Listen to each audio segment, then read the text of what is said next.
Good morning, ladies and gentlemen. This is your governor speaking. Today's training evolution, dogfighting, taking on the corporate media. The rules of engagement are as follows. Number 1, don't fire unless fired upon, but when they fire, you fire back with overwhelming force. Does it say that in the bill? I'm asking you to tell me what's in the bill. Number 2, never ever back down from a fight. If I could complete the question, though. So you're going to give a speech or ask a question? Number 3, don't accept their narrative. It's wrong. It's a fake narrative. I just disabused you of the narrative, and you don't care about the facts. It's why people don't trust people like you, because you peddle false narratives. All right, ladies and gentlemen. What's telephone?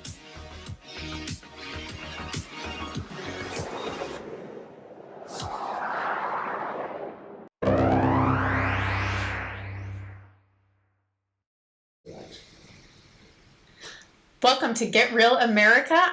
We're getting real, and we are getting down to the facts and getting you the true stories on what's going on in the news.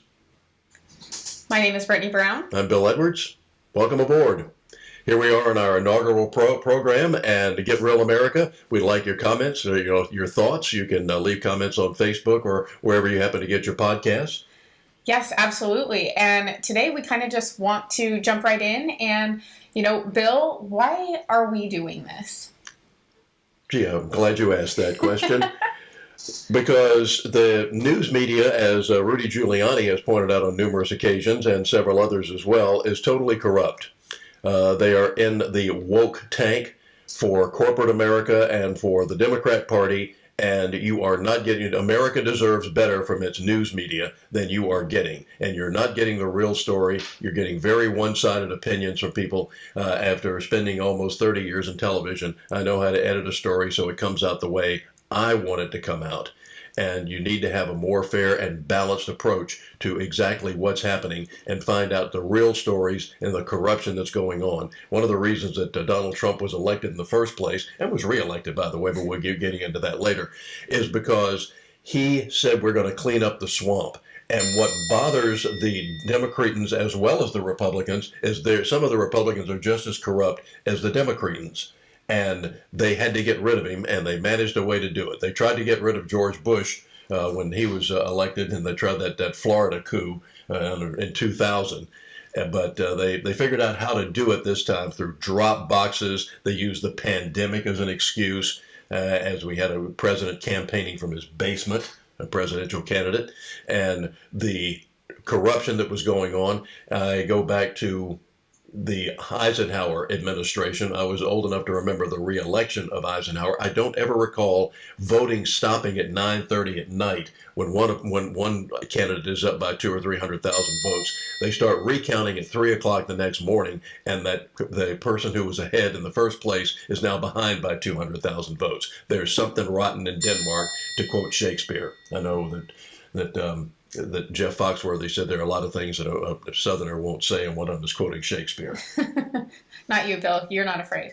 True, that's true. So that's why we're here, as much as anything else, is to try to get, and we want your thoughts. We want to know what you're thinking. We want to get past this January 6th committee that the news media is so focused on, because they want to make that a federal holiday, of course, and get you to what is actually happening, whether it's the laptop from Hunter Biden or whether it is the other corruption that is going on in this administration, and people who say that we don't have a problem with the border, like Secretary Mayorkas. If there's anybody that's in this administration that is actually competent, please let us know. The average business years that they have is 0. So I think that is quite a problem for the Biden administration, and I think that we've seen that play out. Notice that when we did have a businessman, how well things worked.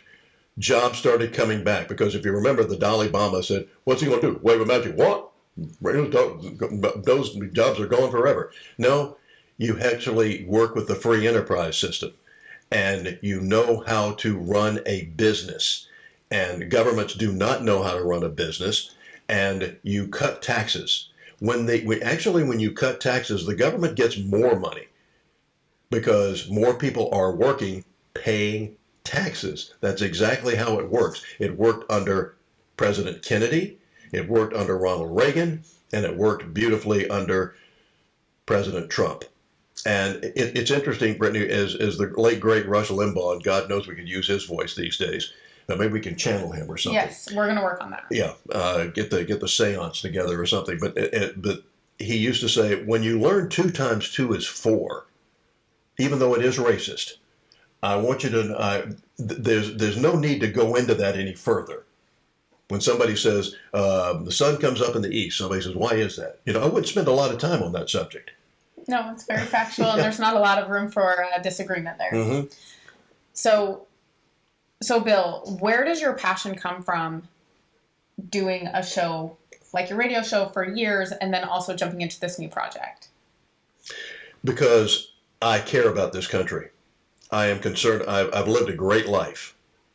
I am 75 years old, so there ain't much left. I've lived at least 3/4 of my life. I am worried about my grandchildren. I have wonderful grandchildren and their friends, and I am worried about the future of this country and where it's going right now with the dictators that we actually have in office.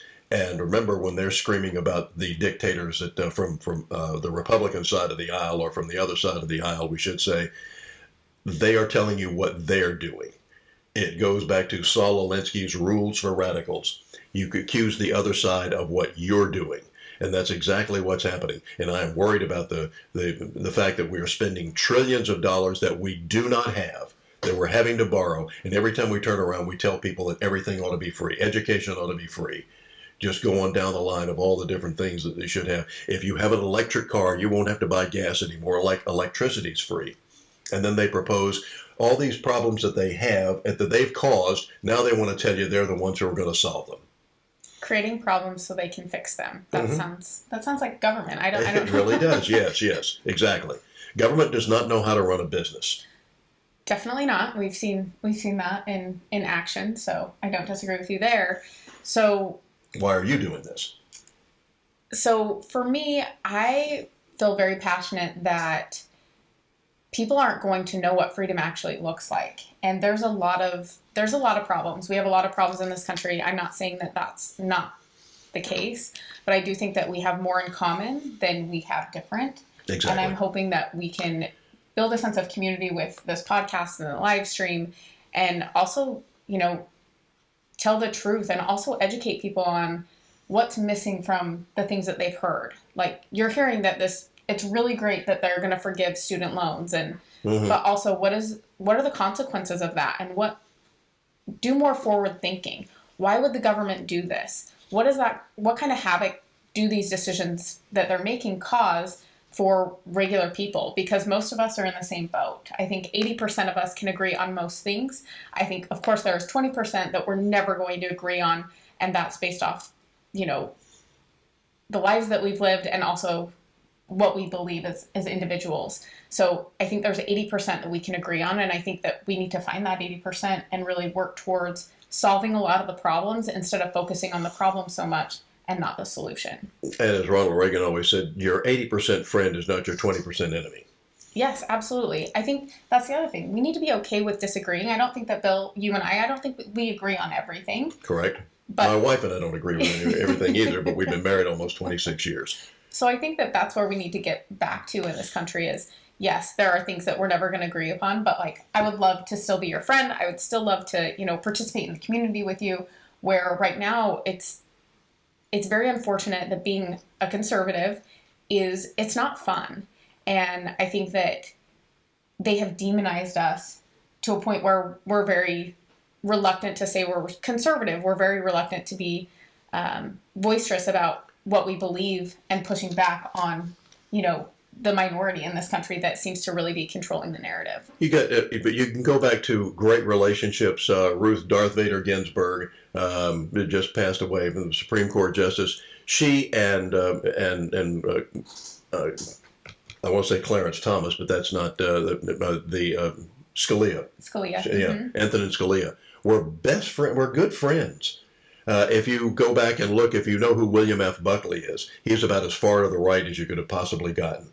And his best friend was John Kenneth Galbraith, who was just about as far to the left as you can possibly imagine. These guys vacationed together. They went skiing together. They had dinner at each other's houses. their wives and families all got together for Thanksgiving dinner, and nobody got upset over, or they didn't discuss necessarily political issues at Thanksgiving. They were just more concerned about who was going to win the Green Bay Packers-Lions game or something.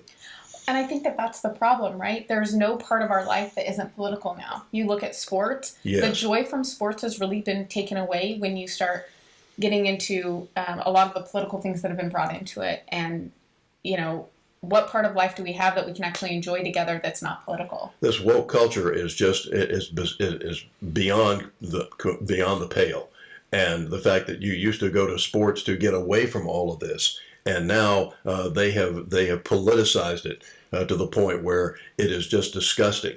These guys, if you want to, you can do all the demonstrating you want to off the football field, but when you're on the field, and they try to make some excuse about, well, that's who I am type thing. I got news for you. When I was employed at one of the radio stations here, I was told I could say all of my opinions I wanted to on the air, but when I walked out of the studio, around the rest of the staff, which was salespeople and engineers and all, and management personnel, you didn't discuss politics.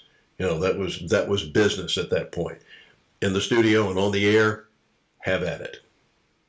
Well, also, it used to be considered rude to always talk about politics and always push your opinion on other people. And I think that that's one thing that really surprises me about people is that they think, especially people in my age group, they think that being free means that I'm free to make you do what I think you should do in your life. I want you to live the way that I tell you to live. Exactly. Where, I mean, I grew up and it's like we believe what we believe and that's okay, but they're allowed to believe whatever they want. As long as they don't push their opinions on us, then we're good.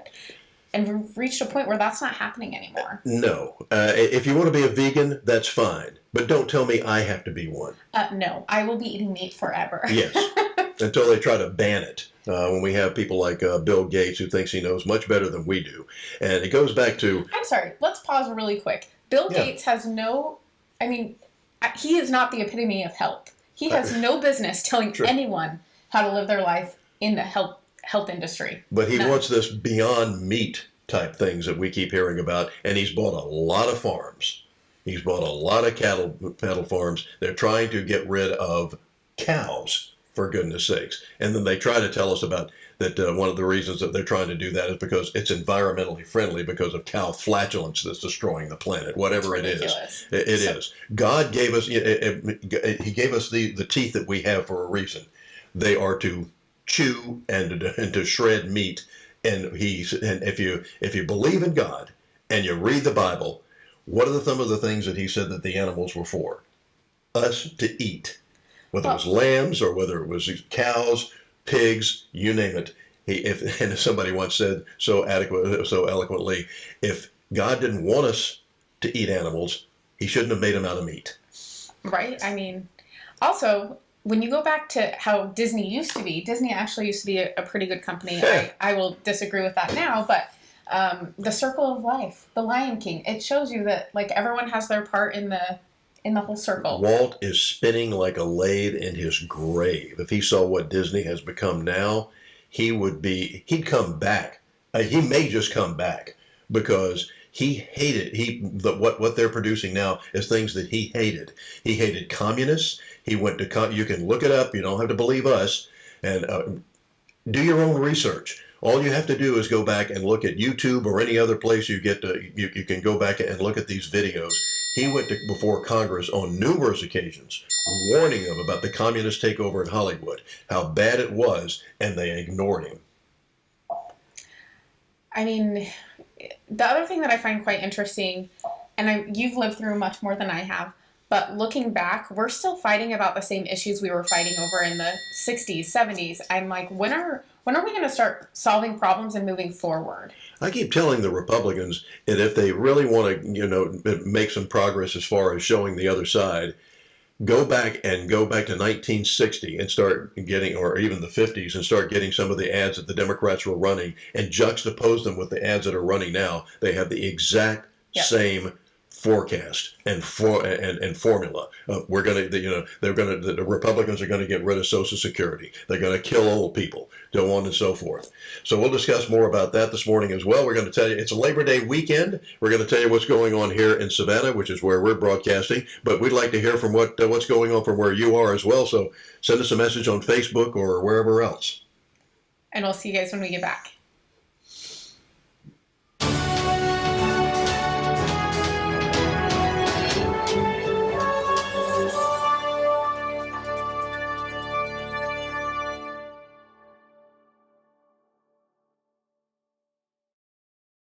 As your governor, I promise you, whatever challenges come our way, I will always lead the California way. You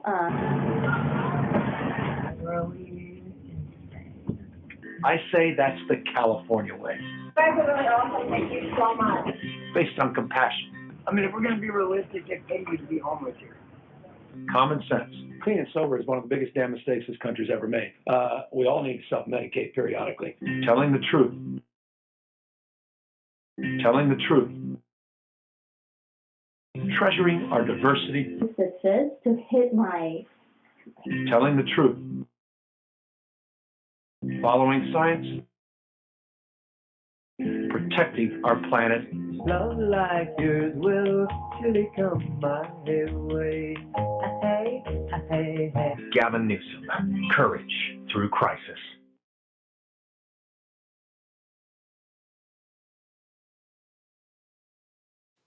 My fellow Americans, it looks like some things have changed.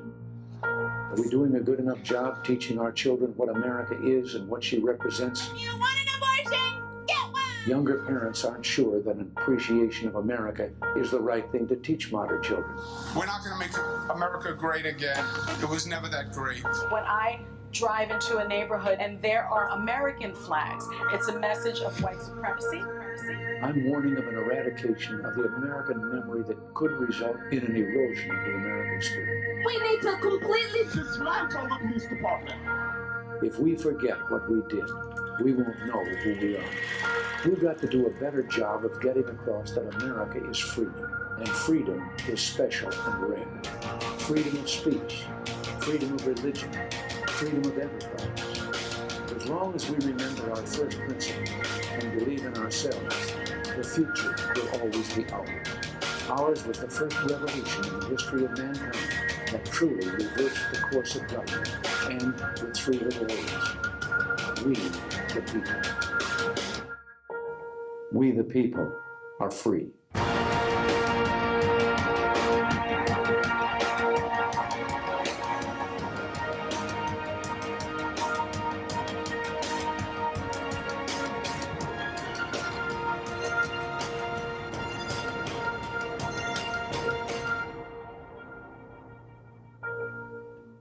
Once you begin a great movement, there's no telling where it'll end.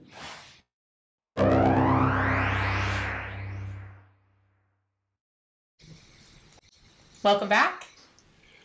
This is Get Real America. You just saw an ad about, I think one of the best ads I've ever seen about Gavin Newsom, the totally incompetent boob that runs California, is doing for California what he did for San Francisco, and what a great job he's doing there.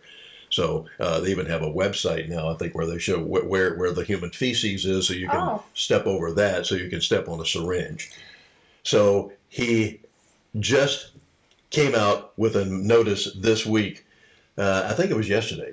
That said that because the electric grid is so bad in California, you need to cut back. And they're talking about record high temperature, 106 in Sacramento today, or something along those lines. Which is crazy because that's like North California. And he said, you need to set your thermostats at 78 degrees or even higher.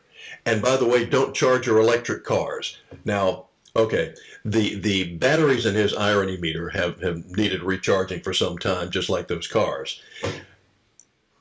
Didn't they just pass legislation in California that said that by 2035, is it 2035? It is 2035. That at least 80% of the cars or 70% of the vehicles on the road had to be electric So here he is talking about don't because we got a problem here. Don't charge your electric cars this weekend. Yeah, and I think that they just announced that last week, and then yesterday, not even 5 days later, they announced that you can please don't charge your electric car. The California grid can't handle it, and I think really people should, when they're voting, look at what Gavin Newsom stands for and all this environmental stuff, because it's interesting. Even in the state of Georgia, that is mostly what Stacey Abrams is running on, is an environmental platform. And it's like, let's not let Georgia turn into California. What's going on there is ridiculous. California has plenty of resources that they could bring back online to make sure that they have the power they need so that their citizens can have air conditioning, can have the things that they they shut down their nuclear power plants some years ago, and that is the best way to go. Georgia is building 2 nuclear power plants right now. We're the only state in the last 40 years that has built a nuclear power plant. That works 24/7. It doesn't need wind. It doesn't need sun. It doesn't need anything else. It works on Christmas Day, New Year's Day, wherever it is, and it is very clean, and it should be, and it's environmentally friendly. Well, and it makes me wonder, if we asked Stacey Abrams what she was going to do with these 2 nuclear plants, what her answer would be, because that is going to be very important for Georgia and should be something that you guys are thinking about when you go and vote for governor. Yeah, because those plants aren't due to be online. They should have been online already, but they've had so many delays and cost overruns. One of the reasons is because we haven't built a plant in 40 years here in America. Whereas, remember we always said, you do things like Europe, we should be imitating France. France is 80% nuclear power. And those idiots are talking about shutting down their nuclear power plants just like Germany did. Well, how's that working out for them? I mean, I don't think it's going well. I think that their electricity, has gone up like over 100%, if I'm not mistaken. So it's not going well. I think that that's what happens when you allow a 13-year-old to dictate what your energy policy is. How dare you? I know, Greta, I'm sorry, but I don't trust you. I don't think you know much about the environment. I think she's 18 now, so we can make more fun of her now than we could. But before they said, well, you she was 13 when they started. Yeah, you shouldn't be criticizing a kid. Well, she's not a kid anymore. She's now 18, so we can a little more going into in-depth analysis, we should say. I would love to know how, I don't even understand how she got involved in being a person that is an expert on electricity, on energy, when she is 13 years old and she's having a seat at this table. I have no idea. And how did she come here? Sailing boat? Rowboat? How did she get over here? It couldn't be on a plane. I'm sure it wasn't. And it certainly wasn't a private No. plane. No, never. Yeah. So I guess maybe she walked. I would love to see it. I'd love to see how she got here. But we digress. We should jump into some local Savannah news. And one of those things that is dear to my heart is the I-16 closures. I will tell you, sitting in traffic on I-16 is my pet peeve. But they are going to have closures today from 8 to 3, and they will also have lane closures tomorrow from 9 to noon. Hopefully they wrap that up just in time for the Labor Day weekend. Labor Day weekend is here. And there are a lot of things to do. We'd like to hear what's going on in your community. So if you're outside Savannah, we'd like to hear what's happening there. We have some wonderful things that's going on, including the party animals are going to be taking in the Savannah Bananas. Savannah Bananas have become one of the great phenomenons in sports history. You want to know what else I love about the Savannah Bananas? It's actually true to sports, how they used to be back in the day, like we were talking about earlier. They are non-political. It's a fun, great time, and it's just...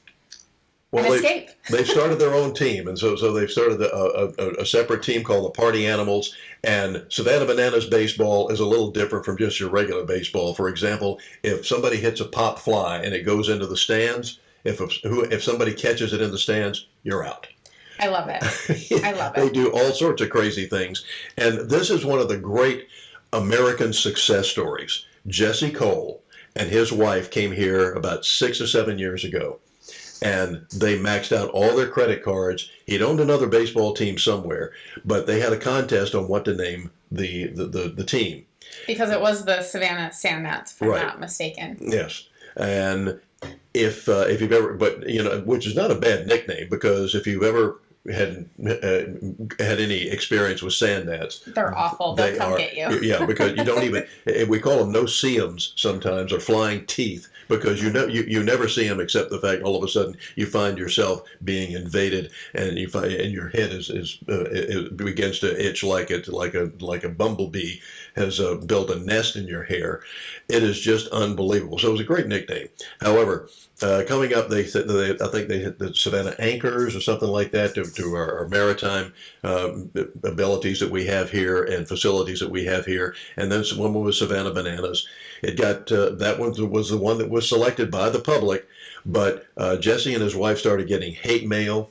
Emails, saying how there were death threats. Saying, how dare you? This is an embarrassment to this community. We're going to be the laughing stock of the sports world. Well, when ESPN started talking about them and other outlets started talking about them, all of a sudden you couldn't buy that kind of publicity. I covered sports here on television for almost 30 years. And when I would go to a Savannah Sand Gnats game, or before that it was the Savannah Cardinals and the Savannah Braves before that, there were some times where you would go where there were more people in the dugout than there were in the stands.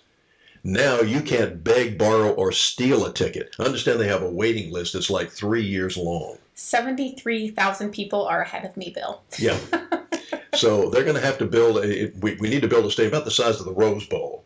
So they've taken this show on the road. They've gone to Kansas City. They've gone to, I think, in Chicago, several other places. And I think in Kansas City, they sold out in 48 hours. It's crazy. And I will tell you, so I'm originally from Utah. For those of you that don't know who I am, I'm originally from Utah, and my little brother still lives there. And he reached out to me, and he's like, have you been to a Savannah Bananas game? And I was like, how do you know about the Savannah Bananas? He follows them on Instagram, and he's like, oh, I love all of their stuff. We have to go. I'm like, I would love to get tickets. We have run into people. My wife and I have season tickets along with the rest of our family, but we only get like 16 games of the about 40 or so that they play. But when you go there, the lines are forming about 4:30 or 5 o'clock. They open the gates at 5:30. They have a marching band. And these are kids, a lot of them from the different high school bands, as well as the directors of high school bands. And they are fantastic. They have this jazz band that is out of this world. They are really, really good. And they come in with the marching band, and the players come out behind them. And they have been in a special league in the last several years. They started off that were college players. Now, I understand that they're going away from that, which I really regret, because they played great baseball. They've won the league championship for like 3 years in a row. And they're very, very good. So I know it's going to be disappointing to the college players. But that's a shorter season because these kids have to go back to school sometime in August. So the season doesn't go into... So Jesse had to figure out a way to extend the season. And that's where he came up with the party animals and do all the crazy little antics and change the baseball rules a little bit. So, but it is so much fun. And the great thing about it is, once upon a, if you've ever gone to a ball game, sometimes, unless it's a major league game where they do have closed circuit television at the concession stands, if you go to the concession stand to get a hot dog, it used to be you'd miss 3 innings.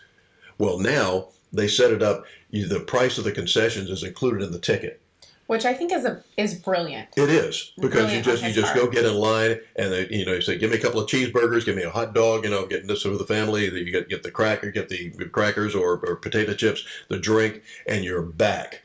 And you can go to it many times as you want.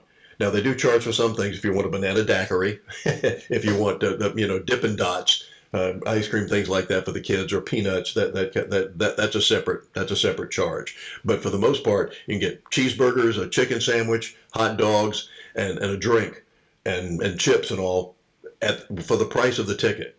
And it is really something else. And the gift store is land office business. The thing I love about this story is that they built a community around this team. Exactly. And it is a place where you can go no matter what is going on in your life. You can go have so much fun and hang out with people that you might not hang out with otherwise. So I love that. So the fact that you go there and you see it and the place is sold out every night and people are standing outside waiting. I'm sure they're going to be putting out closed circuit TV outside. But we've run into people there. So some guy was kind of walking back dejected last season. We said, "What's the matter?" He said, "Well, I drove up here from Orlando because I wanted to see what all the excitement was about." And he said, "And I don't have a ticket. We had an extra one." Oh So my I gosh. said, and You made someone's day, Bill. Did we I ever? love it. Oh yeah, without a doubt. So Savannah Bananas, they've got the party animals. They are actually going to be playing tomorrow and Saturday at our Grayson Stadium, if you can get in. Good luck. I hear that there's no tickets. Yeah, they probably aren't. So, but you might be able to go to Daffin Park and actually hear.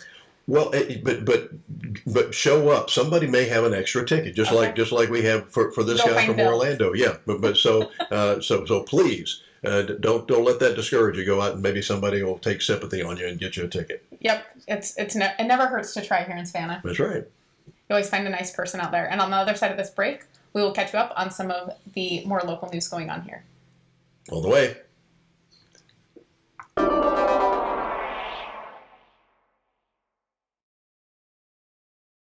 Wasteful Washington spending is killing us with inflation and sky-high prices on groceries and gas. Senator Raphael Warnock voted to allow hundreds of millions of dollars of COVID relief funds to be squandered on a luxury resort in Florida, a New Jersey soccer stadium, a ski area in Iowa. Tell Senator Warnock to start voting against reckless spending to stop inflation. Georgia families need cheaper gas and food, not frivolous luxuries in other states.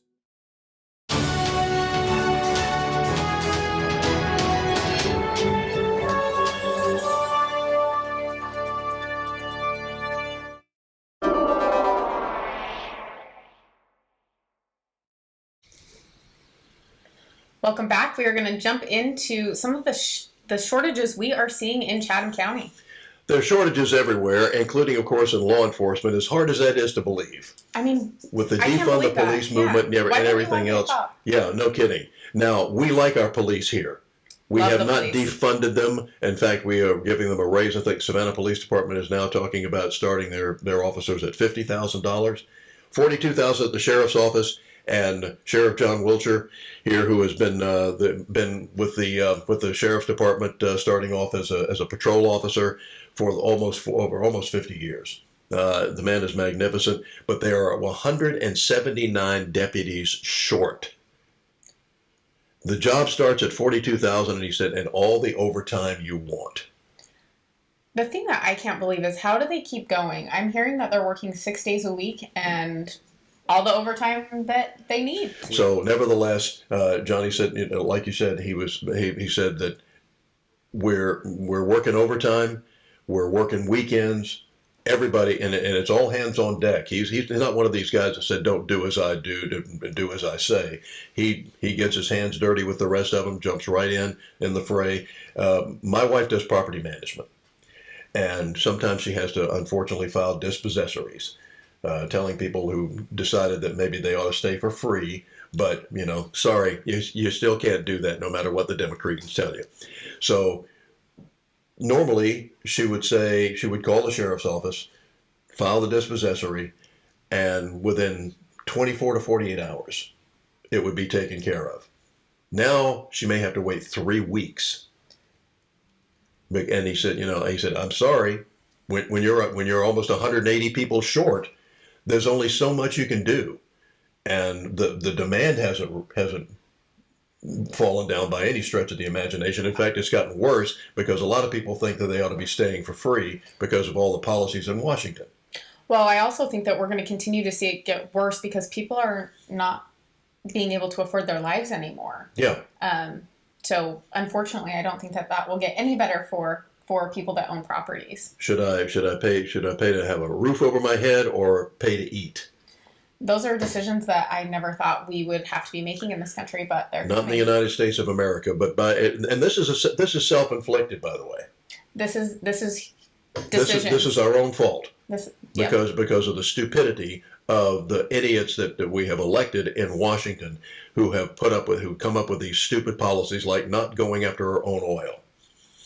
That is the most ridiculous thing. If you were sitting, somebody once asked me one time, said, if you were right next door to a gold mine, would you go in there with a thimble or a steam shovel? steam shovel, maybe a bulldozer. Yeah, exactly. No matter how environmentally unfriendly it might be. You would go in there with a steam shovel, I would think. So we're standing on top of the most resources in the world.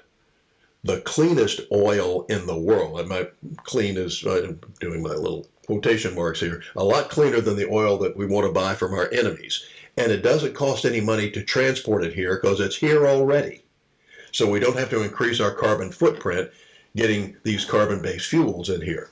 And by the way, we've talked about, and we're going to talk about, we're blue in the face, I'm sure, on the monumental ignorance of what people know about petroleum products and the need for them. Most of the clothes that you have on probably or wearing or hanging in your closet are from petroleum products. It was ironic that I think it was Patagonia or North Face, one of the two big companies that make all the outdoor gear and things of that nature. Great stuff. But this woke culture, they're saying one of the oil groups out of, I think, Colorado wanted to get jackets with their logo on it for their employees. That sounds reasonable. Yeah, and Patagonia or North Face said, we're not going to sell you products to an oil company. So the CEO, thank God we have some CEOs that still have a backbone, did a commercial showing the Patagonia catalog where 98% of their products were petroleum based. 98%. From their tents to the jackets to the raincoats to ponchos, whatever it was. The line that they show, the rope type things that they sell, their tents, whatever it was, most of it, 98% of it was made from a petroleum-based product of some sort. That's something with a lot of the policies and you know, the I don't even know what to call it, this cult type thinking is that they have talking points that they go with. Mm-hmm. That's what they stick with, but they actually don't understand their policy or like how it contradicts what they're actually fighting for. So I think as we get more into this environmental stuff, I think we'll dive more deeply into the impacts of the decisions that are being made, as well as, you know, the alternative energy that they're trying to get us to do is not really the route that we should be going. I think that we have better alternatives that we can continue to work towards. We do not have the capacity for electric cars on any kind of a grand scale. The myth that is circulating around these vehicles is just pathetic, and we're getting ready to build some right here in the Savannah area, right outside of town, right outside of Savannah, and Hyundai is building a plant to build electric cars. Well, I think Riviera is also here, which is an electric car company, which I believe there's a piece of property in Rutledge that there's been a lot of, you know, that community is not okay with the plant going there. But at this point, I don't think that there's anything that they can do to reverse course. So. Yeah, that's the unfortunate part, is that these people have all of a sudden they've gotten this power and they've gotten the political backing as well. So we're having to put up with this nonsense. But one of the myths, of course, about petroleum is that they've been calling it by fossil fuels for all these years. We were told many moons ago that dinosaurs, when they died, they finally fell into the earth. I don't know exactly how they all died at once. It was either a meteor or they tripped and fell or something, whatever it was. They over the millions of years that as they began to deteriorate, they created all this oil. If that's the case, we would be running out, and we've been told that we were running out. I was told that, but back in the early 1970s, I was living in Charleston, South Carolina, and working there, and we had what was called that's when OPEC decided to start flexing its muscle and not selling us oil. When you had to make an appointment to go get gas in your car, and maybe you could only get a half a tank. The gas lines were amazing, just like the food lines during the Great Depression, and it was sad. And you would have thought then that we would have done something about getting our own oil, but the Saudi Arabians and everybody else told us we have to charge more, and of course they quadrupled the price of everything, and they said, well, we have to do this because we're going to be running out of oil. We only have about 20 years or 30 years left. Here it is, 40 years later, and not only are they not running out, they find new fields all the time. Where did those come from? More dinosaurs didn't come along and deteriorate. And we've said oil wells in Texas that were capped some years back because they ran dry. And they went back and checked them again just a few years ago, and they were full again. How did that happen? Because it is a natural it's organic. It is something that is produced by the earth. It's not a fossil fuel. And you cannot get the entire energy out of anything, any electrical type device right now that you can from gasoline or diesel fuel or anything else. As once again, quoting the late great Rush Limbaugh, when you get a 747 off the ground with solar panels, I'm with you. But I'm until not getting then, on that plane. yeah, but until then, we have to use something else. And jets are going to go on to kerosene. But well, I think the other thing is that's the thing that needs to happen, is that as we continue to find out more information, we should adjust what things actually are. Like, it's not a fossil fuel, it's a natural resource that is replenishable. We're not talking about those things, but that's the great thing about science, is it should evolve. Science! I mean, except for if you're talking about if there's more than two genders. But we'll get into that another time. That's a whole nother topic. Brittany, I want corporate America to start getting a backbone. I want these CEOs to start standing up and saying, we're not going to Ford has just announced that they're laying off 3,000 people here, and they're going to hire 3,000 in Mexico because they're going to stop building within the next 10 years or so. They're going to stop building the internal combustion engine and go to these electric cars. Well, I think that's the problem, though. Is it going to switch every 4 to 8 years every time we have a different president? Are they just going to open plants, shut down plants? I mean, that is not doing us a service at all. And it's really, it really hurts the American economy. How are we going to charge these vehicles? What are we going to use? What are we going to use to charge these vehicles? Where do those charging stations come from? There is a friend of mine who was the manager of a Nissan dealership here. The Nissan Corporation called them one day and said, you're going to have to put in an electric charging station at your expense. Nissan's not going to pay for it, but if you want to keep the dealership, you're going to have to so they had to spend $60,000 to put in an electric charging station. If you want to charge your electric vehicle, you might want to go out to Granger Nissan on the Chatham Parkway. It's available. Yeah. They haven't done much charging on it. Or Whole Foods. And charge your car. But they said he's been the general manager out there almost 10 years. They've sold 3 electric vehicles. Count them, 3. But they spent $60,000. They had to spend $60,000 of their own money to have this charging station. But let's talk about going on. We're still in the tropical season right now. Because of climate change, we did not have a single named storm last month. Here it is, the first day of September. For the first time in history, August did not have a single named storm. Now, there are a couple of them out in the Atlantic right now that we're concerned about at this point. There's one that's going to be a fish storm. It's just going to spin itself out in the middle of the ocean. There's one that might be coming our way we're keeping an eye on in the next couple of weeks. But if we have to evacuate, imagine if everybody had an electric car. You got to evacuate. Now, I don't know what, I think you can get maybe 250, 270 miles out of a charge. Yeah. That may not get you out of the way of the storm. And where are you going to charge the vehicle? And when storms come along, what happens to the electric grid? It usually goes down for a while because of the storm. So where are you going to charge? So are you going to be sitting out there? You talk about how much you love I-16. What about we're sitting out there on I-16 or I-95 running out of Savannah trying to get somewhere else, whether you're evacuating to Macon may not be. Macon is almost 200, about 180 miles away from here. But I know people that tried to evacuate. Macon had a huge flood a few years ago when the storm came through. So that's not out of the way.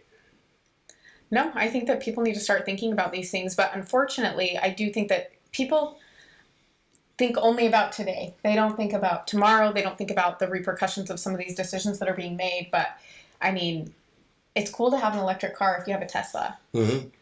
But, you know, also look at what technology can actually do. So you look at the Tesla, and like everyone's for this self-driving stuff. It scares me. I don't like it. I think it's very scary. We've seen car accidents because people have put it on self-driving mode and they're not paying attention. Fatality. Fatal Yes. car accidents. Yeah, because they don't slow down or anything. They just keep going. Red light, and the car goes right through the car in front of them. I mean, it's very sad, but, you know, I think technology is great to enhance our lives. I don't think it should be taking over the human aspect. Too much safety. Yes. But we have so many times they have too much safety. And one of the cars, you know, my wife actually had gotten a new car recently, and something starts beeping. What is that? Something else started beeping. What is that? And or when the wheel I vibrates, it's very scary when you don't expect it. It's a new car, or you know, self-braking. You know that's nice. But I was driving along. I think I was going about 45, 50 miles an hour down Savannah Street a few months ago, and all of a sudden the car just slammed on the brakes all by itself, and I'm like, and I was nowhere near another vehicle that would have caused that. But I was like, what in God's name did I hit or whatever? Yeah, it's kind of weird, and I think it's frightening. Well, I think people are more relying on that too, instead of relying on their own human instinct and paying attention, which is why we also see a lot of car accidents. That's that, and those are expensive. Yes, definitely they are. And on the other side of the break, what are we talking about, Bill? We're going to talk more about what's going on Labor Day weekend here in Savannah. We kind of got off the track on that, so let's continue on that coming up.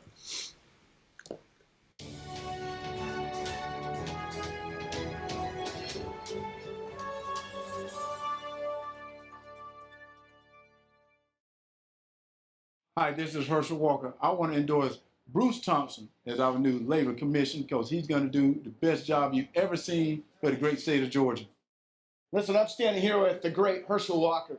We all know what's happened in our U.S. Senate. It's time for a change, and I 100% endorse Herschel Walker to represent Georgia and the United States as we take back our country for the people of Georgia and for the United States.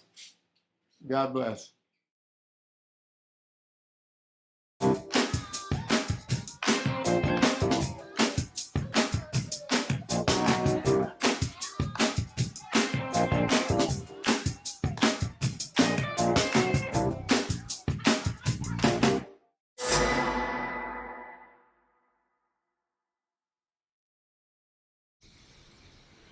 Welcome back.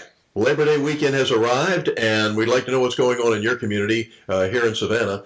We have things like we talked about earlier. We talked about the Savannah Bananas that are going to be having games tonight, or tomorrow night, and Saturday. But also Sunday out at Tybee, our beach, they are having a big celebration of the Labor Day Beach Bash, and one of the greatest bands. You have to go see them. You can't believe how good they are. The Swinging Medallions. They are absolutely fantastic. What kind of music is that, Bill? That's anything you want it to be. Oh, I love that. And where's that? It's at Tybee at the Pavilion. Okay. So going down to the beach 3:30 until 6 on Sunday afternoon and early evening, and Swinging Medallions are as good as it gets. They had a huge hit called Double Shot of My Baby's Love back in the early 60s, but that was basically their only hit. But the band itself, I mean, they play just about anything in that 60s, 70s, 80s genre. I love one of the things, ride a horse, ride a cowboy, save a horse. Save a horse, ride a cowboy. No, that's it. Yeah, that's the one. They do that one. But I mean, they are great musicians. So you will have a great time, I promise you. There's nothing better than live music. Boy, there's not. I love it on a Sunday afternoon. Mm-hmm. What else could you ask for? That's right. And at the beach, you got the ocean, you got the pier, you got the beach culture. Tybee is its own separate little culture. I mean, yes, it is. It is a way of life. It is. So go on out there and enjoy. Bring your own, lawn chairs or something. Sit out on the beach and just enjoy the music.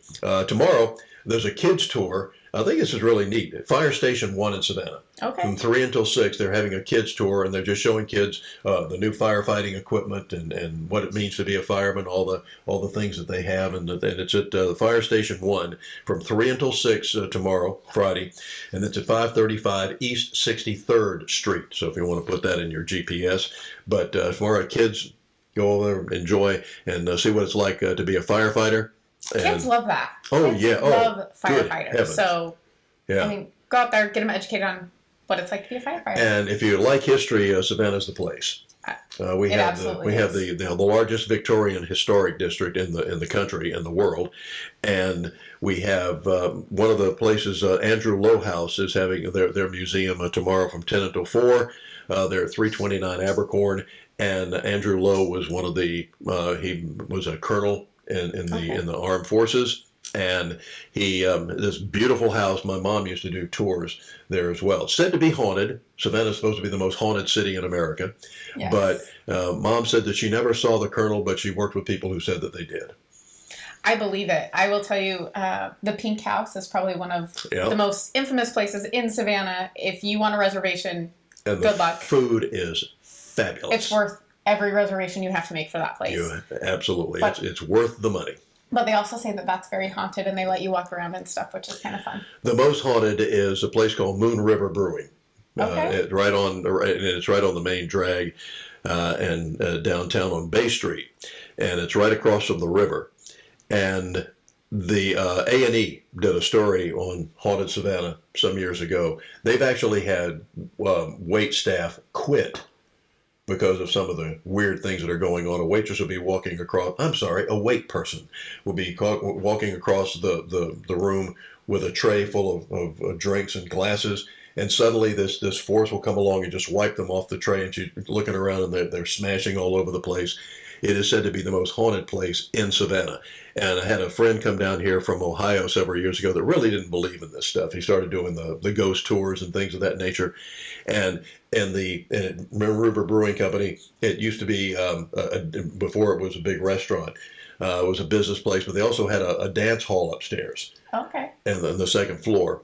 And this guy would do tours, and he'd show them that, and they come back down, and then they have their own craft brewing stuff. So people would come down and they'd start sampling the beers. Now these people are tourists, so they don't know each other.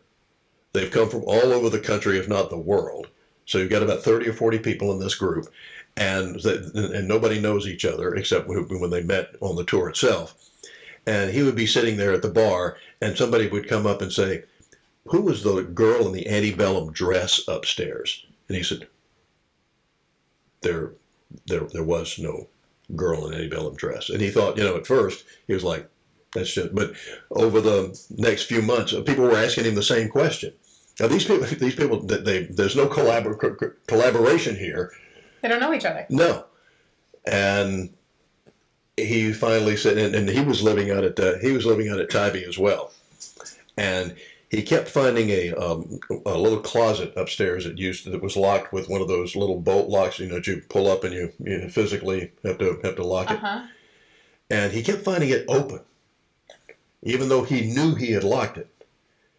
And he was wondering about it. He was up on his third floor, and he comes up and he goes up and he found it unlocked, and so he locks it. He turns around and walks off, and he hears it unlock. And that's when he left that particular apartment. I mean, they're just having a little fun. Yeah. Just a little bit of That's fun. right. Yeah. Harmless. It's not harmless exactly stuff. poltergeist. Yeah, harmless. So, but it is, there is so much to see and do here. There is so much history. And you do one of the walking tours. The ghost tours are so fun. They are. So fun. Yeah, my wife and I have done those. We've done the carriage tours. We were just up in right up the road, our sister city in Charleston. We have this big rivalry with Charleston, but honestly, it's my second hometown, and I just love it. We were up there last weekend and took one of those carriage tours. Oh, they're so fun. They are so much fun. They are so interesting. You find out things. I lived in Charleston. I practically grew up there because my dad moved up after my parents got divorced. And so about every other weekend from the time I was 10 years old, right on up till I went to college, I was at Charleston. Then I lived there for 4 years when I was working at Channel 4, which was the NBC affiliate there at the time. But he started to, our tour guide started telling me stuff, and we stopped at places I didn't know existed. It was just unbelievable, and it is so much fun. So we have carriage tours here, we have walking tours, The trolley. Mhm. They have bike tours. They have the. you have the segways. They Yes, have I was segway looking tours. for that word, Yeah, too. segway tours. Yeah, they've got those. So whatever you want to do, and the square. Bonaventure actually has a really cool like ghost tour at night, which is really. I mean, if you've ever been to Bonaventure, it's a very beautiful cemetery. Cemetery. But at night, I think it would freak me out if I went on a ghost tour. But I think it would be fun too. They have, in fact, they will sometimes have people who are playing the part of the person who is buried in the particular grave. Might be a Confederate soldier, and they'll have this actor sitting there in full Confederate uniform and tell you about himself, and it is so fun. Very cool. It really is neat. So, you know, again, one of those things where my wife said, "What do you want to go tour a cemetery for?" And then when we had one, she's like, "Oh, this is so much fun." It's an experience. If you Mhm. haven't done Bonaventure, I highly recommend it. I think it's a cool piece of Savannah as well because it was in the movie. Midnight in the Garden of Good and Evil. Evil, yes. Yeah, terrible flick, but very long, very long. Yeah. Clint, it's beautifully photographed. He has some great shots of Savannah. Yes. One of our iconic landmarks here is the fountain at Forsyth Park, and it's the most photographed, I think, place in Savannah. It's the first time they did it. They had this wonderful overhead shot. I didn't know what it was at first because I'd never seen an overhead shot of a Forsyth Fountain. But they had one of these overhead shots that was just spectacular of the Forsyth Fountain. The movie itself went to A&E did a much better job of Midnight in the Garden of Good and Evil than Clint did with the motion picture. Yes. Just apropos nothing, but Clint Eastwood is one of the most down to earth people that you can ever imagine. He wanted to play some golf, and he goes out. My stepson was working in the golf shop. Okay. When Clint comes walking in to buy some golf balls or things like that, or tees or something along those lines, he walks up and my son's pretty nonplussed. He's looking at him and he walks up and he says, "Hi, I'm Clint." And he says, "Oh yeah, no kidding." And they have this nice little chat. And the next day, he's having my stepson is having lunch with some of his buddies, and Clint walks in, sees him, goes over and starts talking to him, and his friends are sitting there like, "This is Clint Eastwood." That's amazing. Yeah. I imagine that he's actually probably a pretty interesting guy and also very down to earth, just based off his films too. Like he does such a great job. All of the Clint Eastwood films are fantastic. They really are. And it started off, he was just for trivia buffs. The first time I was aware of him, he played a character named Rowdy Yates in a television series called Rawhide back in the late 50s and early 60s. I've never heard of it though. Okay, I didn't figure you had, but you need to get out more often. Okay, yeah. But another fun thing to do is the dinner detective shows, where you go to a dinner. We've had Murder on the River is another one that we've had in the past, where you go on one of the river boats and you have dinner, and there's a quote murder takes place, and you have to go solve who done it. It's a great whodunit. Well, they're doing one. The Dinner Detective Interactive Mystery Dinner is taking place Saturday, this day after tomorrow. Is that on the riverboat or where is that? No, this is at a hotel. Okay. This is at the Hilton Garden Inn downtown. Okay, very cool. And it goes from 6 until 9, and you could be a suspect. So it's so fun. It is a lot of fun. So, and they said that the murderer is actually is hiding in plain sight. Oh my gosh, that's so fun. Yeah, but you might be a suspect, and you have to solve the mystery. I've been on a couple of these, and I've solved the mystery. I was wrong, but I solved it. But you had fun, right? I did, exactly. As a kid, I used to read. I love murder mysteries, and there was a great writing team that went by the non-diploma of Ellery Queen, and I always had it figured out they were great murder mysteries. I'd always had it figured out as to who the murderer was by the last chapter. I haven't been right yet, but I had it figured out. It was so much. Or Agatha Christie, one of the classics of all time, and her famous detective Hercule Poirot. So that's just there's so many things to do here in Savannah, and maybe where you live. Become a tourist in your own hometown. Coming back, Gavin Newsom strikes again.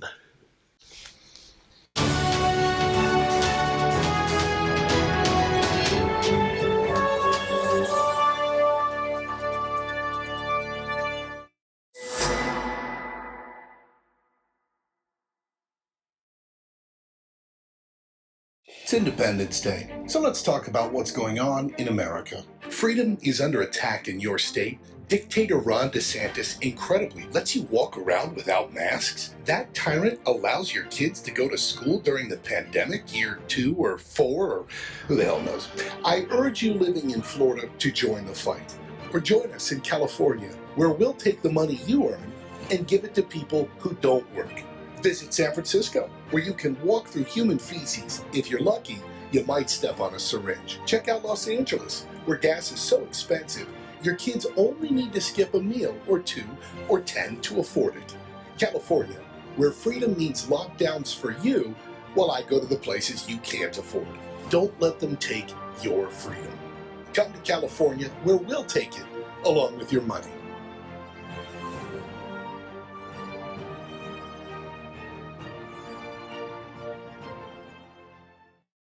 First of all, what I can do to make things better is bring people together.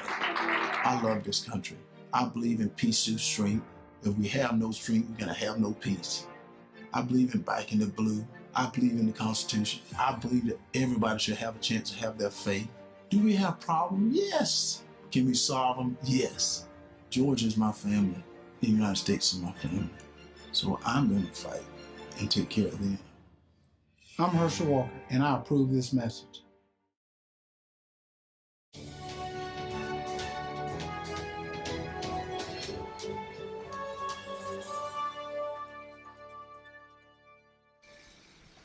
Welcome back, and you just saw that wonderful commercial about Gavin Newsom, which speaks so much truth. Our producer was laughing as that was playing because it's just unbelievable that he thinks that he can get people to go back there. Once again, the batteries in his irony meter are completely dead.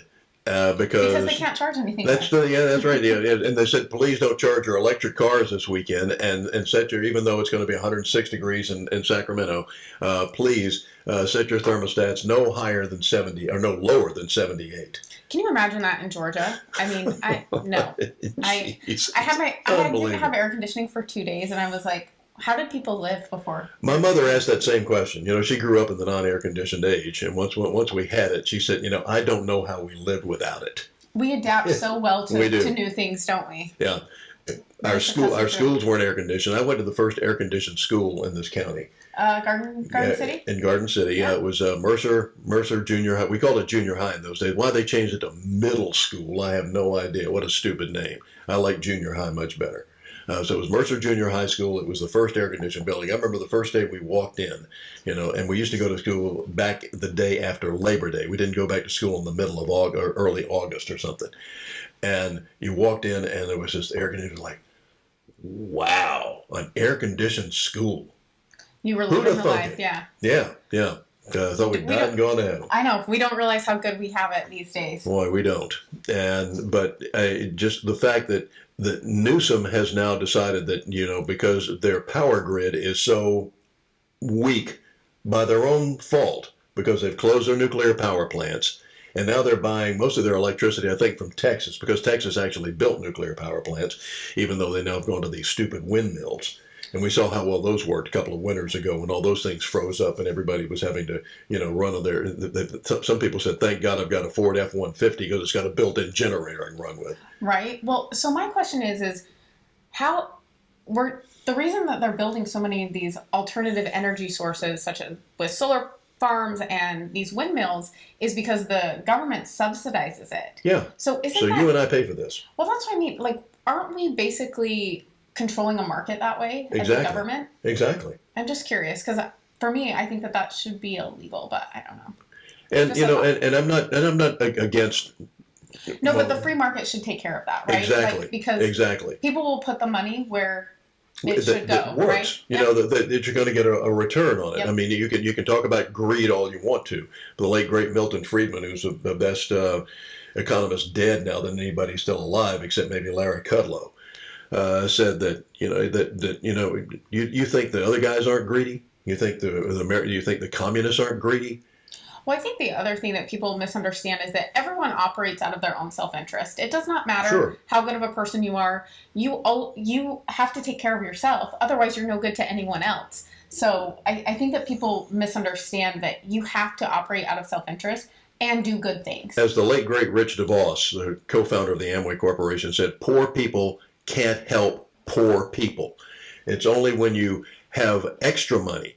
I see some of my friends who have done very, very well in business, like the ones that I went to the University of Mississippi with. One of them became the editor of the Nashville newspaper, and a fellow named Peanut Overby. And he's made millions of dollars, and he donates millions to the university. I donate maybe 100 or 2. Because I don't have millions to donate to the university. I wish I had an extra million to give to the university. Of course, I'm mad at them right now because of all the wokeness that's going on, even at Ole Miss, by damn. But that's the thing. When you have money, you can also help people that are doing the right thing. Yes. And donate to those causes that you feel very passionately about. Where when you don't have that money, I mean, like you said, you cannot help poor people. Yeah. I had some friends who were, my parents did pretty well in Amway. Speaking of, Rich DeVos, founder of Amway. And it was a great way to make extra money. Or if you got good enough at it, you could go full time, and you could make a lot of money. And a lot of people used to, at their church, used to make fun of you sell soap, that's a pyramid scheme or something. It's not. It's multi-level marketing.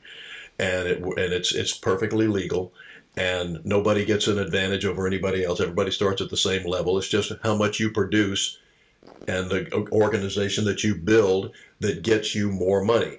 They quit making fun of them when their tithe became larger than everybody else's combined at the church.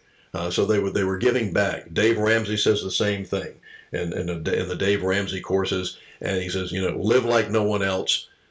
Making the sacrifices early so you can live like no one else. And he said, and be generous. Give back. But you can't give back if you don't have. Exactly. So I think that people misunderstand capitalism. And my generation has been taught that it's, companies don't care about you. And guess what? They don't. Companies don't have feelings. They don't care about you. You should work hard, do the right thing, and good things will happen to you.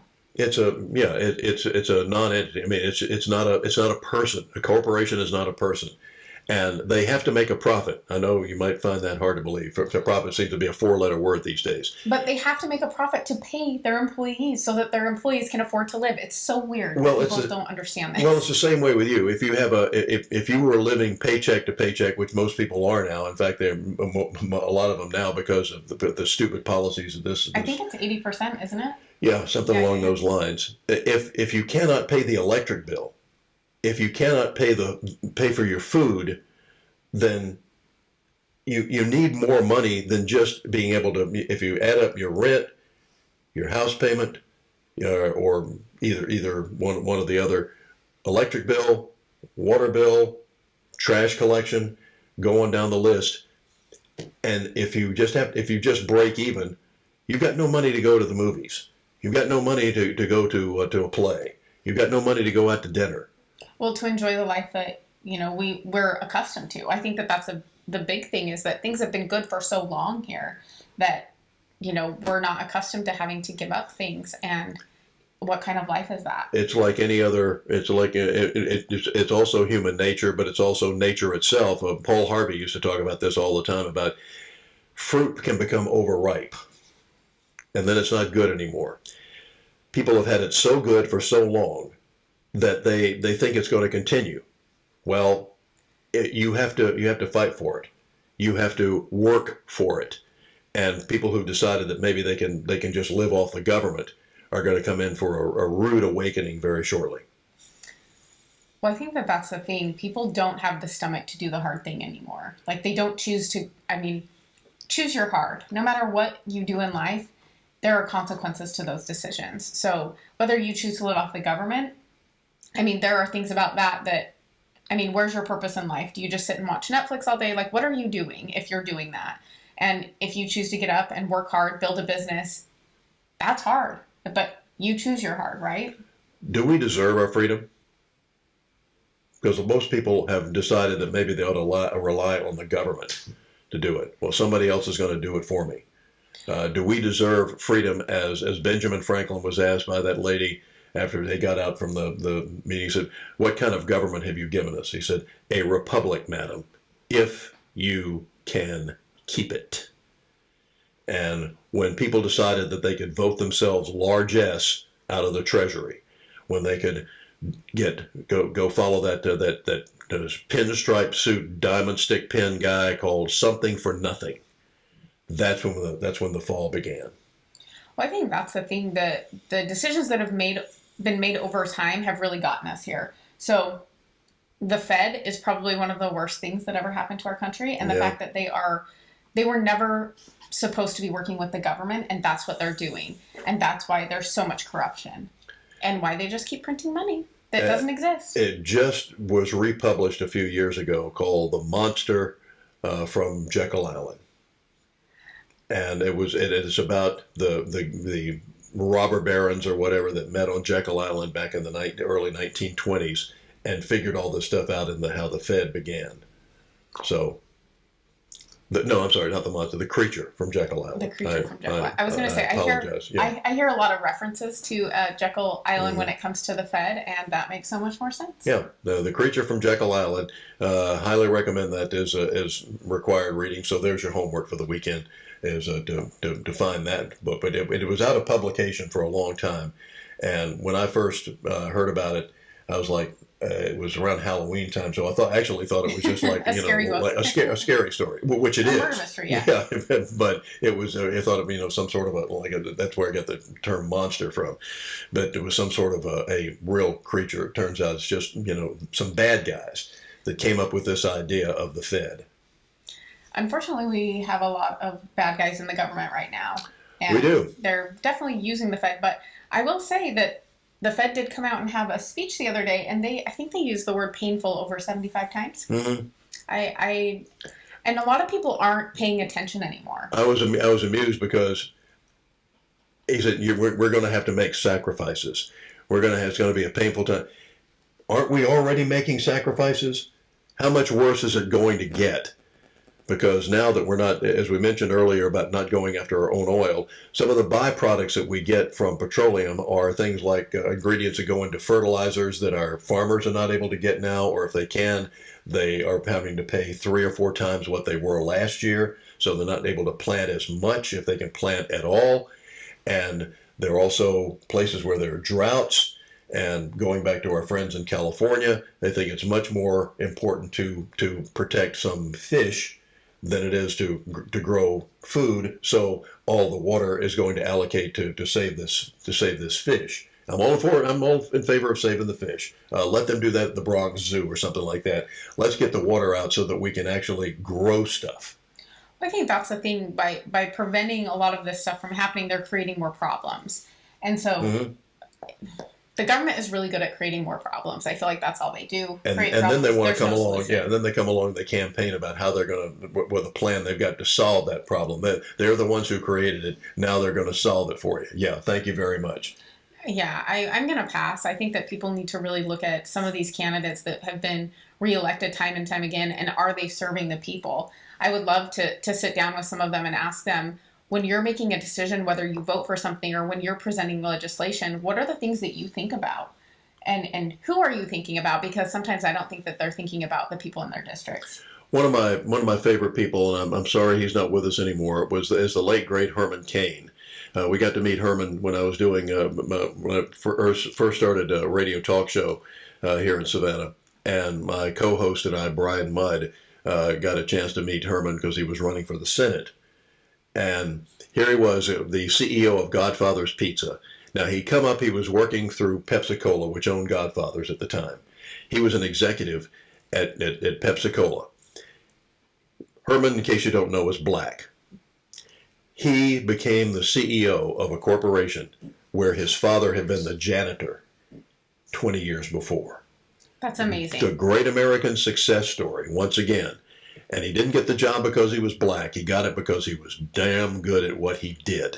He was a great businessman. And they told him, well, you know, Godfather's Pizza's not doing so well. We're gonna put you in charge of that. See what you can do to turn it around. Here's how he turned it around. He found out he didn't realize that they didn't tell him that it was on the selling block at the time. They were going to sell it off. And when he found out, he bought it. He said, "Okay, I'll take this over." And here's what he did.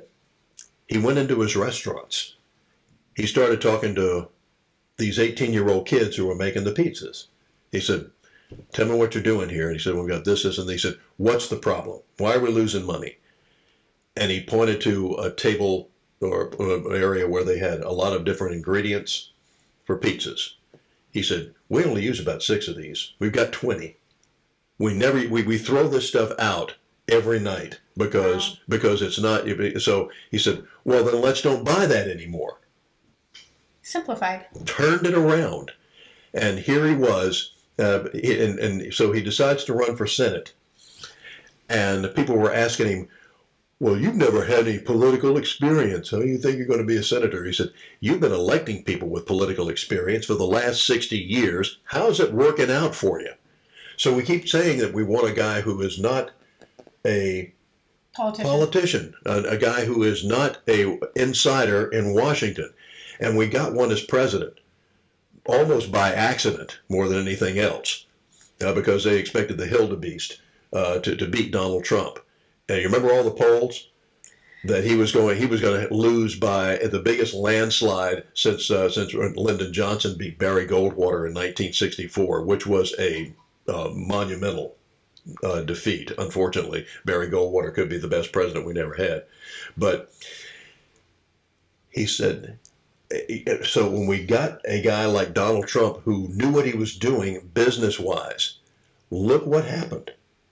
Businesses started coming back on shore when he cut the corporate taxes. Corporates, how many times have we, and once again, as Rush said, when you learn 2 times 2 is 4, you don't need to take that course any longer. Corporations don't pay taxes. You pay taxes. Because the corporation pays, and people say, "Oh, goody, that company's going to be paying more taxes now. That's so good." Mm-hmm. Oh, yeah, sure it is. The cheeseburger that you bought at McDonald's yesterday for, let's say it was $3.95, suddenly went to $4.50. You pay the taxes. Corporations don't pay taxes. And if we went to a 0 corporation tax, I can promise you the economy would take off like one of those rockets at NASA. Speaking of which, tomorrow we're supposed to have that launch to the moon again. Oh, are they? Artemis 1 was delayed on Tuesday, and they said they were going to try it on Friday, and now they're saying Saturday might be the launch date. Why we gave up on our space program when we were doing so well with those moon landings is beyond my comprehension. But we had to have that money to give to people, to the freeloaders.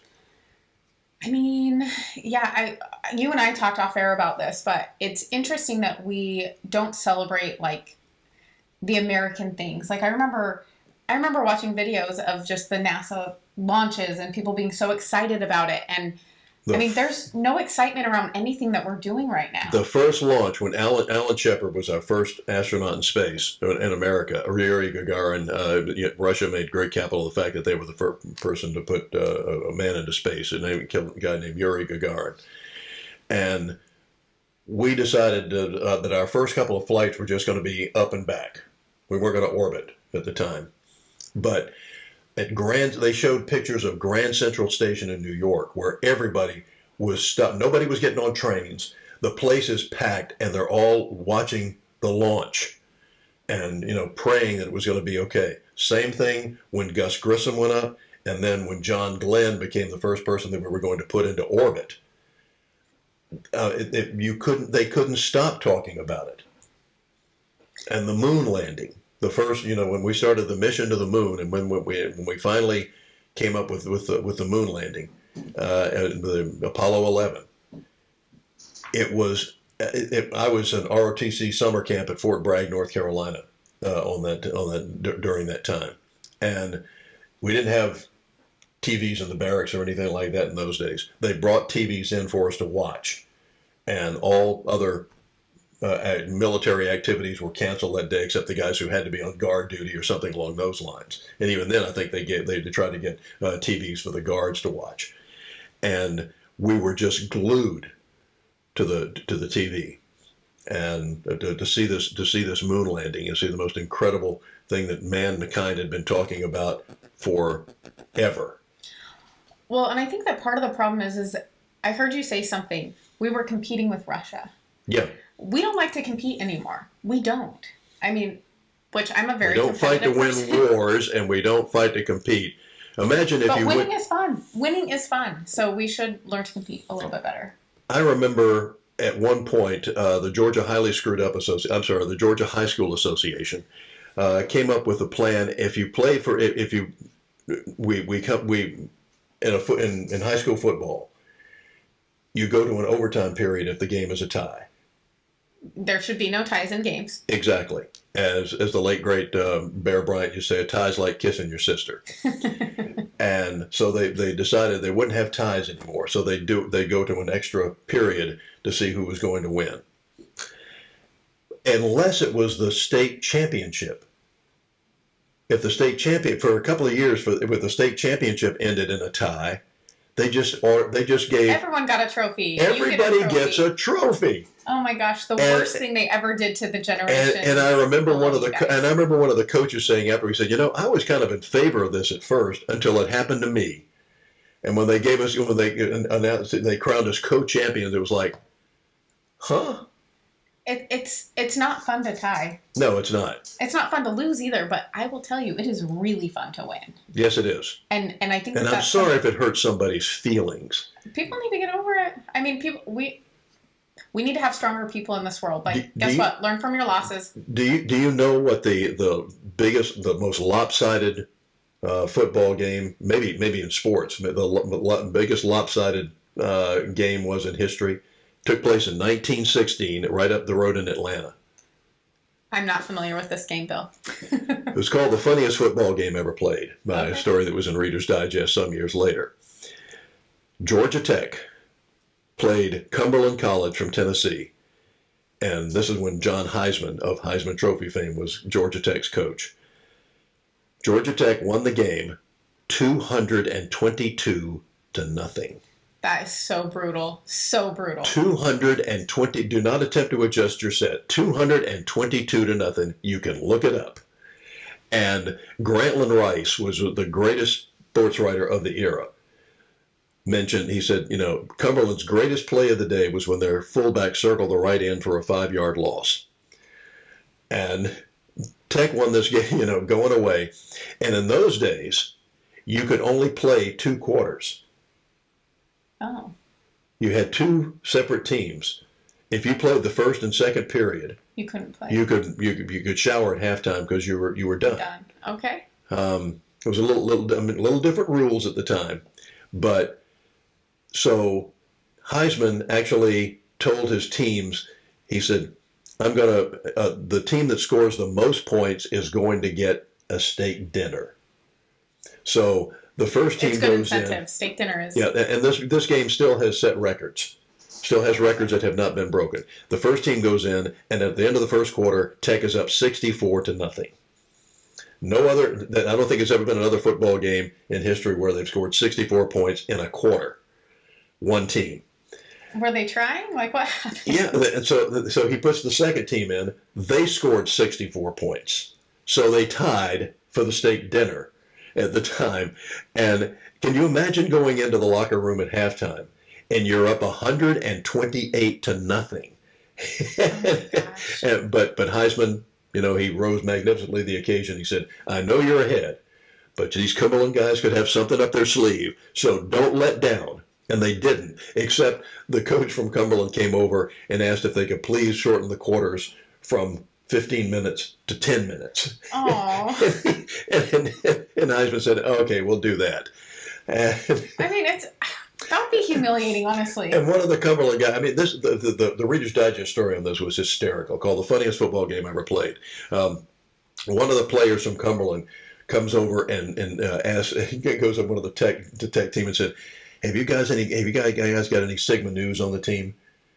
He said, yeah, Fred over here is a Sigma Nu. He goes over and gives him the fraternity grip. And so he said more of the plays went around to the other side in the second half. But he said, Heisman gave both teams the steak dinner, but he also made them work out on the track for another half an hour after the game was over. He was so brutal. If you did that today, you would be accused of some heinous crimes against humanity. Well, something happened when I was working in Charleston again. One of the teams, Hanahan High School, and beat a team 100, scored 100 points. And I talked to several of the players afterward, and they said, we were playing the water boy. I mean, we were trying everything possible not to score. But he said, and we felt so sorry for these guys, but you don't tell a team to go out there and the guy's never played before and probably not going to get another chance to get in because he's on the fourth team or something like that. You don't tell him not to go out there and play the game. No, absolutely not. So, you always got to try. Yeah. But, I mean, they did everything they could to keep the score down. They still scored 100 points. It was hysterical. And we didn't hear, and nobody sued anybody. We didn't hear from the other. There was no crying in football? No, we didn't hear from the other team saying, how disgraceful this was or how mean those guys were or anything else. They realized sports are supposed to be fun. It is. And it's, like I said, it's fun to win. It's not fun to tie, and it's definitely not fun to lose, but you learn a lot of life lessons. Exactly right. Exactly right. So don't fall for this stuff about that everybody gets a trophy. I was very proud. I remember who it was, but it was an NFL player whose son played on one of these little league teams, and they had a banquet and they were giving everybody a trophy, and he made his son give it back. That's the right thing to do. He said no. If you didn't earn it, you don't get it. I think that's where a lot of this entitlement comes from, is the trophy generation, is what I like to refer to them as. They all have trophies. That's right. What else is going on in Georgia? They have another, as far as about the January 6th committee. Well, we're having something similar to that up in Atlanta. Another one of these things where they're trying to besmirch Donald Trump and make up stories about whether or not our voting was irregular in Georgia. It was, but I'm not sure the media is going to tell you about it. We will next on Get Real America. We'll be right back.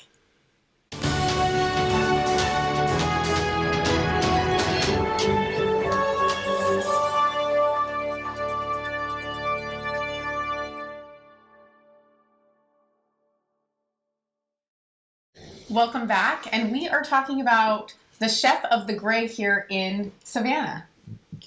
Just before we get to that, though, you just saw an ad for Herschel Walker. And of course, the Hollyweird left is sending millions of dollars in to besmirch this guy. And we see some commercials that are running now that I think are actually done by AI, artificial intelligence. They've got Herschel saying things that I don't think he was really saying. It's done in black and white. It's very grainy. You can't exactly see what is the lip. The lip sync doesn't look exactly right. And they've been telling lies about Herschel. They've been trying to besmirch his character. When, if you look at Raphael Warnock, this is night and day. And we have known Herschel here in Georgia for almost 50 years. We know that these are lies. If they're trying to change our mind, they can spend all the billions of dollars they want to against him. It ain't going to work.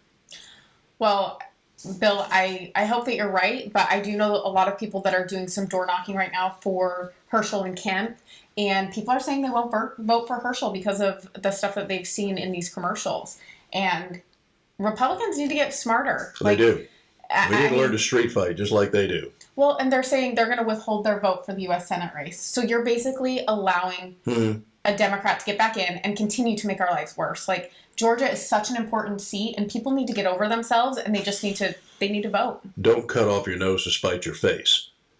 With keeping Raphael Warnock in there. He hadn't tried to run over his wife lately, but I'm sure it's coming down the pike. You see all the things that he's voting for and the things that he's voting against. Well, there's an infamous video of him that he's saying, GD America, and just, I mean, he hates us. Well, actually, that was Reverend Wright. That was Barack Obama's old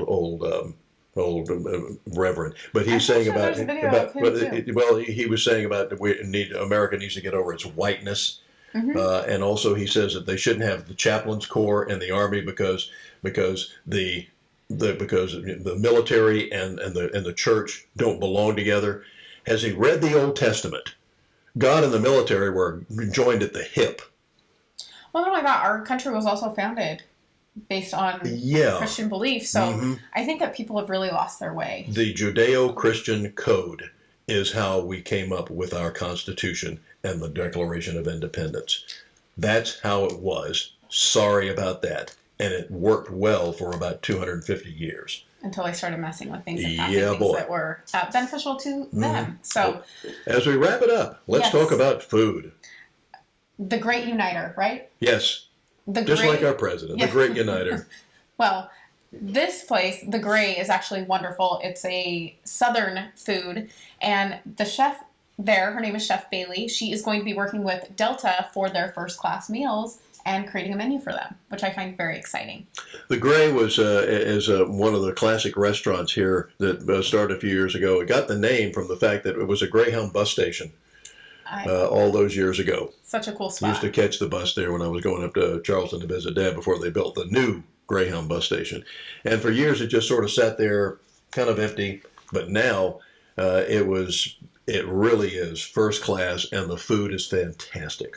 So if you're flying on Delta, your first class meal is going to be delicious.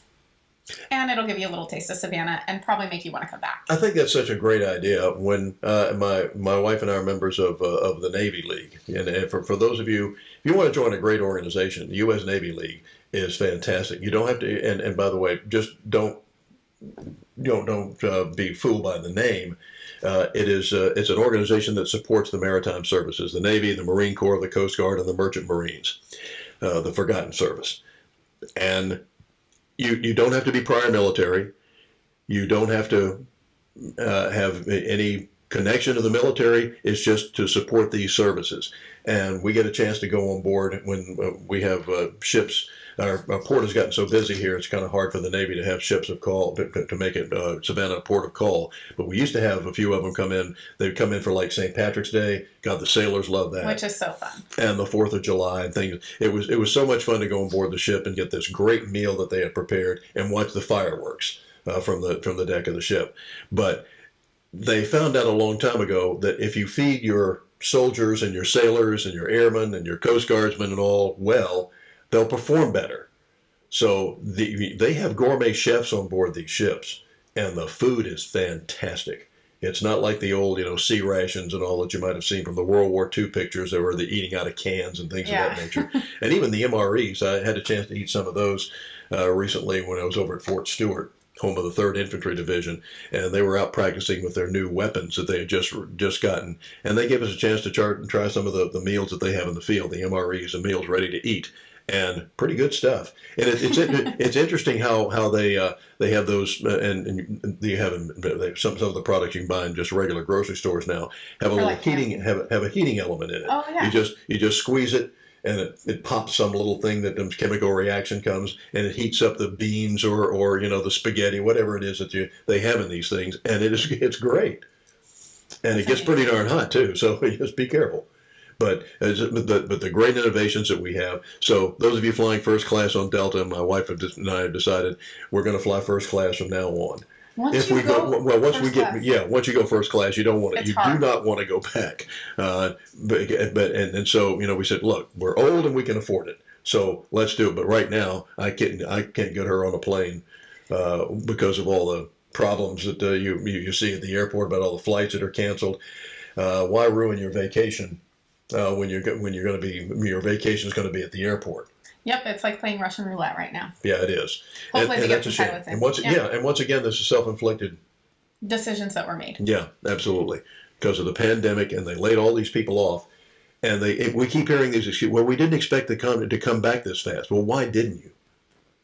Why didn't you? Delta is trying to hire something like 370 pilots right now. Where are they going to get them? I don't know, but people were locked in their house for 2 years. They're like, we're done. We're we out want of to here. go somewhere. Yeah. We want to do something. They're stir So crazy. where is Delta going to get those pilots? Maybe, I hope some of the illegal aliens that are coming across maybe have pilots' licenses. Maybe we could get them to fly the planes. That makes me very nervous still.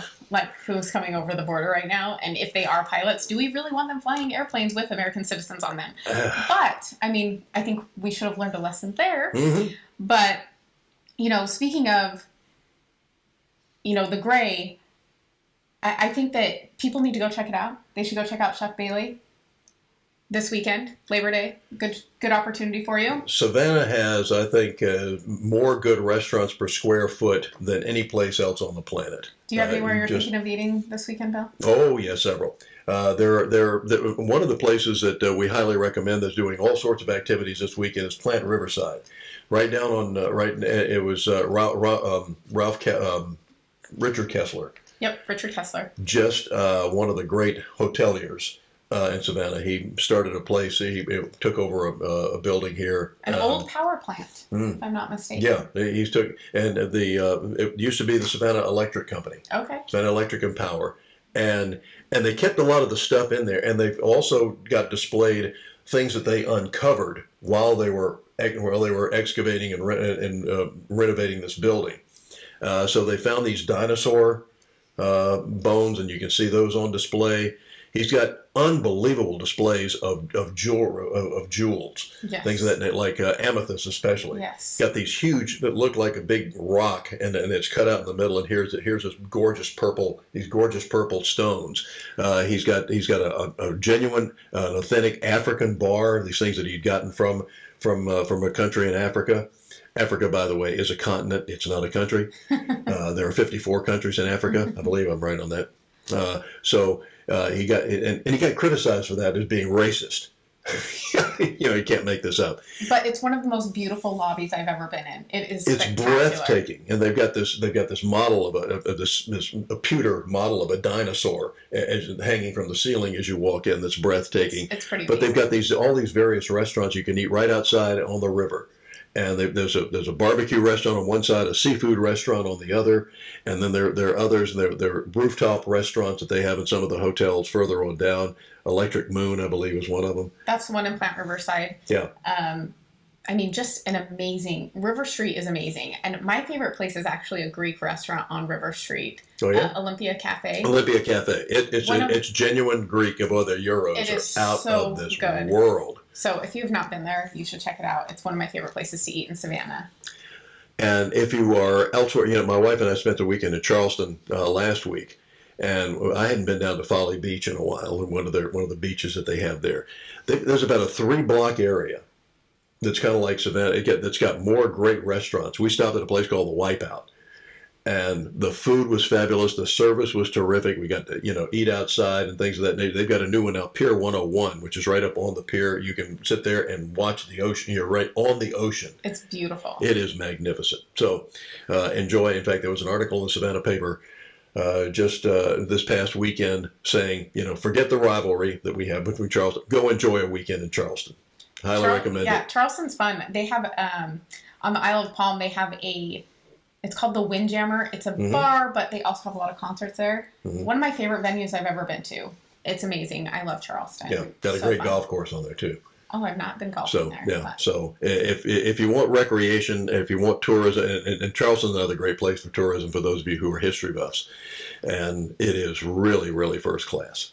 So I 100% enjoy. Yes, there's so much to do Labor Day weekend. I will say tonight we do have a SEGRA meeting. It's out at the Isle of Hope Baptist Church. You will see Bill and I there, which is very exciting. Tell people what SEGRA is. What? Tell people what SEGRA is. So it is the Southeast Georgia Republican Assembly, and we are a conservative group that is involved in taking a lot of action here in Chatham County, and we're also over 5 other counties that we're working on right now. And it's very exciting. And right now, the election is very important to us, and I am the president of that organization, as I keep saying us. So don't. By the way, please don't get this attitude of this great red wave, which if we get out and vote is coming.